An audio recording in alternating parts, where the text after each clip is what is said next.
Avant l'aube, des silhouettes s'engouffrent à l'intérieur des bus mis à disposition par la mine.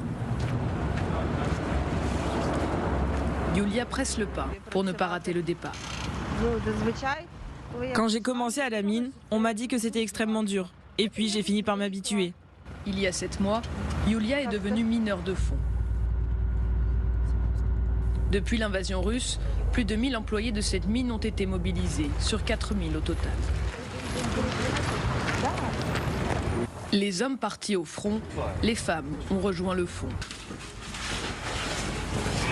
Scène inimaginable en Ukraine il y a encore 2 ans, Yulia enfile sa tenue. D'autres femmes terminent leur rotation. Elles sont aujourd'hui 600 dans la mine. Il y a eu moins d'emplois avec la guerre. Au moins ici, il y a la sécurité de l'emploi, une bonne protection sociale. Mes parents ont travaillé toute leur vie à la mine. Mon père y travaille toujours, mon mari aussi. Alors pourquoi pas moi?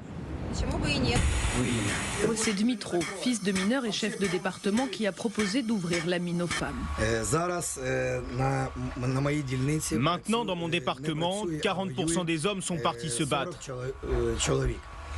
On a compris que travailler sans repos, sans vacances, faire des doubles rotations, on ne pourrait pas le faire bien longtemps. Et moi, en tant que chef de département, je devais faire quelque chose pour que mes gars se reposent et que la mine continue à tourner.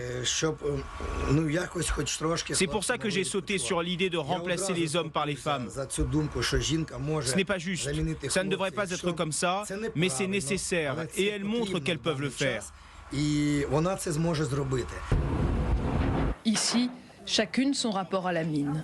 Certaines se sont émancipées sous terre, d'autres rêvent de leur vie d'avant-guerre. Dans mon équipe d'hommes, ils disent qu'ils me considèrent comme un ange, comme une fleur, parce que je suis la plus jeune, la plus fragile, et moi je les considère comme mes grands frères. Je me sens bien ici, ils sont drôles, sympas, et je ne m'imagine pas quitter mes collègues. De la cage sort une charge de travailleurs, une autre est tout de suite engloutie. Yulia et Anna remontent à la surface avec au moins le sentiment, disent-elles, d'aider leur pays depuis les entrailles de la terre.